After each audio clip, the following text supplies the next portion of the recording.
Hello and welcome back to the AFL High Performance Podcast, tips for strength and conditioning coaches. This is my monthly update, the first for strength and conditioning coaches for 2026. Happy New Year to everyone. I hope you had a great break or you're having a great break. Today I'm going to be talking about, like I do every year, the trends that I'm going to predict that are going to be pretty important for strength and conditioning coaches working in high performance sport or wanting to work in high performance sport to be across for this year to set themselves up for hopefully their first contract, which is the one of the goals for this podcast is to help strength and conditioning coaches land their first full-time contract. I believe it's the hardest one, or one of the harder challenges of a strength and conditioning coach is the first one, as you're commonly getting feedback year after year about not having enough full-time experience. And of course, you're thinking to yourself, well, how do I get full-time experience when I keep getting knocked back from these full-time roles? But persistence is key. If there's anything you can learn from this industry and learning from those that leave clues that have done it before, and that's typically sticking at it and keep learning and growing and building good connections amongst the industry and doing great work, and ultimately that will land you your first opportunity. But there's also some tips here, hopefully for those already embedded in programs. Obviously, I have the luxury and really grateful for the opportunity to be able to keep a finger on the pulse with the research, with practitioners all around the world with this podcast. So it gives me a great opportunity to be able to, I guess, get a bit of a idea of where trends are and where they're heading, and a bit of a leg up on, I guess, what clubs are doing really well all around the world, and ultimately how I can share that with you guys. So I've broken it down into 5 key areas, and then finish off with what I think that means for us as strength and conditioning coaches. And I think by no surprise, number one for 2026 that we need to be across, and that's growing at a rapid rate, is AI, artificial intelligence, and how we use that as a tool to help us with sports science, help us use with all the technology. I think there's a real need for it. There's never more tech in high performance programs than there are at the moment, and that's only going to increase at a rapid rate. The need for tech and the need for the cutting edge, and athletes are obviously going to demand it. They're going to want the best, and that's completely fair enough. And as strength coaches as well, we should lean into that as well. We want best practice for our programs.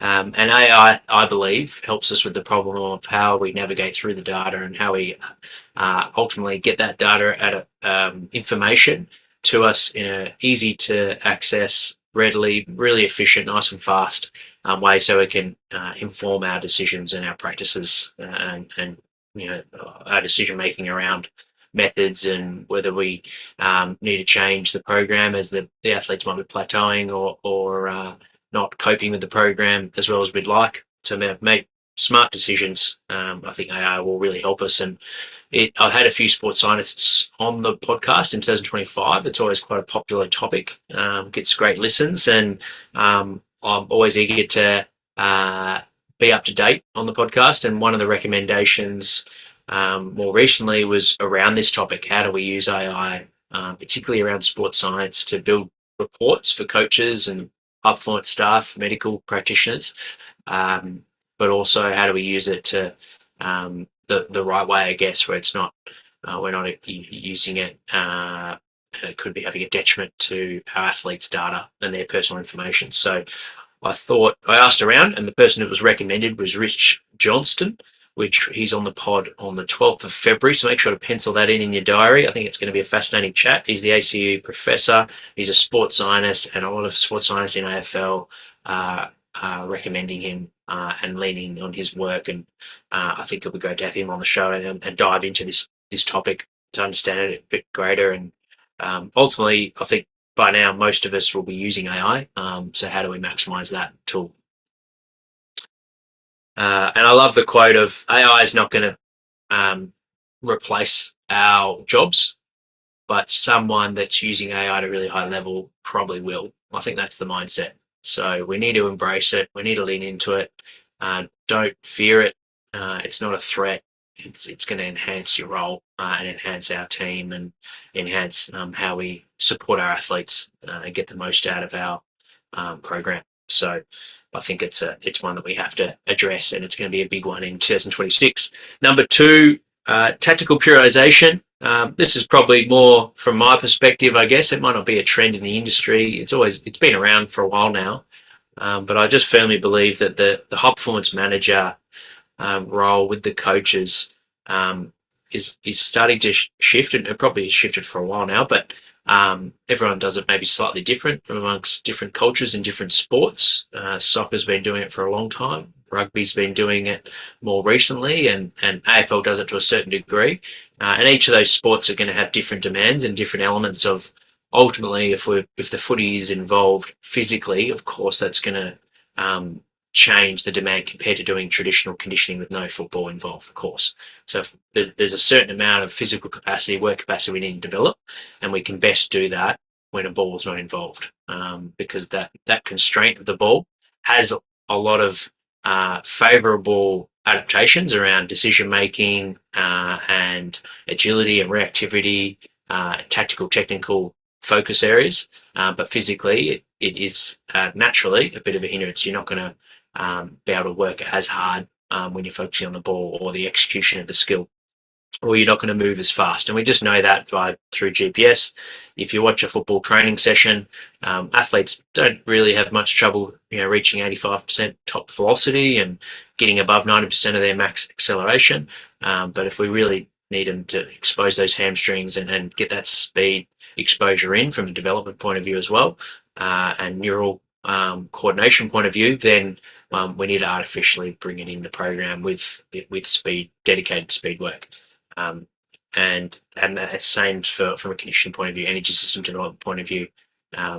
It's really challenging to get all the physical qualities with football drills. Times we're going to need to artificially put some work in. But I think the art of it, where we want to spend majority of our time, is not relying. That's the easy part, the conditioning, putting that together. It's not a point of difference. Everyone's doing it.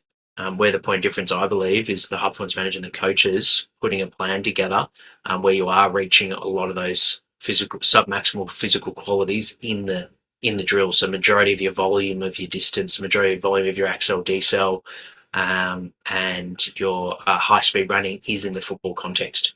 And then we're just using the conditioning stuff as an accessory, as a support of what we're not getting in our footy program. Hopefully that makes sense. So I think, tactical periodization, spending time and energy on continually that synergy between coaches and the high performance manager to ensure that the program allows for physical qualities, technical qualities, tactical qualities to develop. And ultimately, the best teams are going to be the best teams that have trained hard together and have got that cohesion and that synergy, and they've done that by getting more reps in their hands and made more decisions, opposed to the one that maybe has worked the hardest and done maybe 15-20% more physical volume on GPS, but it's what they've done, the quality they've done, and the specificity of the football. I think that's going to ultimately help the best football teams perform the best. Number three, the 1080. I recently had a rep down after ASCA and was blown away. I think the new 1080 upgrade is going to be a real game changer and I don't use that word lightly. Obviously, it's thrown around a lot in our industry, but I think that if we have one, which I'm lucky enough, Parramatta Eels, we're going to get a 3-month trial. That's in the works. We'll get one down in the club the next week or so. I think they'll follow me around the whole day, both in prep for training, prep to perform training pre-field, rehab during the field session, and then ultimately in the gym where we want to do supernatural eccentrics, trunk work, and also some, help us with that targeted reconditioning phase from a rehab point of view. So I'm really excited by the 1080. I think for senior athletes, it's going to be a pretty potent stimulus, so we can get some greater intensity with perhaps less volume of work, which I think would be really good for that population, your 30 pluses. particularly those that have been, in rugby league strength training for a long time at a really high level. So I think this could be a good one for not just their strength and power development, but also if they've got a grotty knee, perhaps we just need to overload their quads and glutes, or they're coming off maybe a hamstring. How can we get some different stimuluses in place, rather than the movements that they've done years and years and years. So I think that's going to be a great tool. I'm really excited, and I'll share my takeaways with that, both for the senior athletes with their individualized programming as well as rehab, and how it helps there. Number 4, the understanding how an athlete moves. So there's a big sort of process at the moment, and a lot to talk about, a lot of debate. Chris Brahmer's work on the S-Mass, Thomas DeSantos from deceleration point of view, great kinograms and processes in place that we can use to see how an athlete is moving, and is that putting them at greater risk of decel, like an ACL with a cut, or hamstring with sprinting mechanism, and then profile accordingly if they're at risk. We've got SpeedSig, Jason Webber's as well, using GPS and attaching it behind the lower back, the pelvis there, to work out how an athlete is covering the ground. Andrew Gray as well with ADI, similar sort of to SpeedSig in a sense that it's using the GPS to work out how an athlete is moving, but also getting a great understanding of their curvilinear and multi-directional nature of the game, so we can really quantify and see how specific our drills are to preparing them for the worst case scenario for the game, and making sure they're match hardened, as well as looking at symmetry, left to right. It has that changed to their 6-week norm, and therefore that they need to get assessed by the physios, or do they need some further testing to see if they're at risk for injury.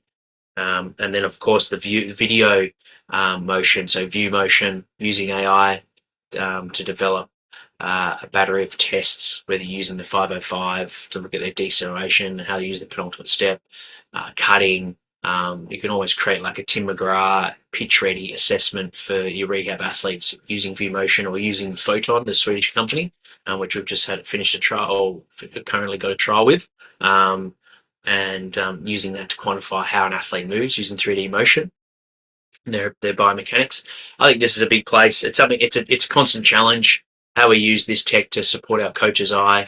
Managing larger groups, it's impossible to see everything, and obviously at the rate that and the chaos of the nature of the game as well, we need video to review it and see how an athlete is, how they're moving, and has that changed from their norm, and ultimately asking the question, is it a problem due to injury, risk of injury, or perhaps not?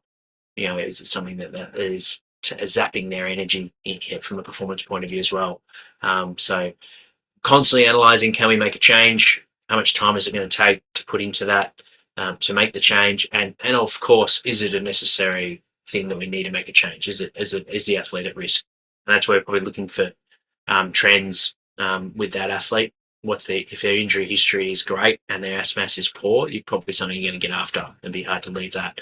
But also, what's the group looking like, and screening the group with some of these tools, and seeing where your trends are. Perhaps it's good feedback on your program. What are you overdeveloping, and actually it's in a really good spot, and you need to focus your energy on elsewhere, like frontside mechanics, or toe off position, or whatever it might be that can inform your drills that you put in, your prep to train drills, as well as your speed sessions, and some of your strength exposures as well, if there's a constant trend in the group. So I think understanding how we move and how we can influence that as well. There's also research suggests that those that move the best with these screening tools are also strong with your screening assessments, like a seated calf ISO and Nordboard. So a good low-hanging fruit, rather than chasing the coordination trail, which can be obviously really hard with an athlete that's 28 years old. They've moved like that your whole life. Changing their running mechanics when you're only getting 5 minutes each day, or 2 20-minute speed blocks per week, you're uphill, and you might be wasting your time. Whereas if they're really weak on their eccentric hamstring strength, weak on their calves, perhaps improving that allows them to be strong enough to reach those positions, and then just giving them some video feedback, and you'll be amazed by how well athletes how quick they can learn through seeing and just some education around what we're looking for. So something to think about, something I'm thinking about a lot and keen to dive into on the podcast this year. And then number 5, players are going to always constantly, I believe, demand more individualization. It's done at a really high level all around the world, particularly in America with the smaller squads, NBA, English Premier League, soccer, in the UK. And I think it's just going to feed through to our AFL sports and NRL sports where perhaps performance coaches, medical practitioners need to prioritise the most important players, perhaps, or we need to bring more staff in so we can break up the groups and those focus on certain populations, so we can individualise and give the athletes what they need. Majority of them need the same stuff, but I firmly believe there's definitely a good 20% there where they need some individualisation, whether it be due to previous injury and some different exercises, so some modifications. But also that can't just stay the same all the time. It needs to evolve like a main group strength and power program would. All right. Hopefully there's some tips and some thought-provoking information there. If you have any follow-up questions, feel free to reach out. I think ultimately, to wrap it up, technology is improving and coming at a rapid rate. There's lots of money in high-performance sport, so everyone's wanting clubs' budgets. You got to pick what's the best tech for your workplace and your environment, and your team. It's going to make the biggest impact, and ultimately we need to be data informed, but not use the data to drive us. Make sure that we're still using our coach's eye and our intuition in some of these decisions, and the tech is just going to support that, help support you or educate that intuition. And I think the biggest challenge is going to be to make sure that you're really clear on what's most important and keeping the main thing the main thing. So if you're working football, team sport, obviously team performance is the main thing, and reducing the risk of injuries, particularly the most important players, make sure that they're fit for the game, they're robust for the game, and that they're getting plenty of training exposure over the preseason and in-season, so they're ready to go and confident. So how do we, what do we put in place to allow those things? Should be at the forefront of our mind. If you are a strength and conditioning coach and you want this year to be the best one yet, you want to work in high performance sport, I'd love to help you. And I'm going to give away 10 memberships. So if you listen to this podcast or you know someone that you think could benefit from that, this is worth over $600, this offer. All you need to do is comment AFL S&C coach in this video, and you get a free year on our Academy High Performance membership, where you'll have all my spreadsheets and work that I've done over the years that you can apply to your semi-professional environment. There's video modules in there, exercise drills, and my favorite, principles to develop for working with footballers. So if that's something that interests you, just comment AFL S&C coach in this YouTube video. If you listen to the podcast, look for the YouTube video and comment that, and I'll hit you up and we'll get you connected onto our academy. Thanks for everyone that's tuned in this year, 2025. Looking forward to the year upcoming in 2026. And I look forward to all the great guests that we've got pretty much booked up all the way up until August. So thanks for everyone that's helped me out with some guests and recommendations, and looking forward to diving into not only these 5, but also many others. Thanks, everyone.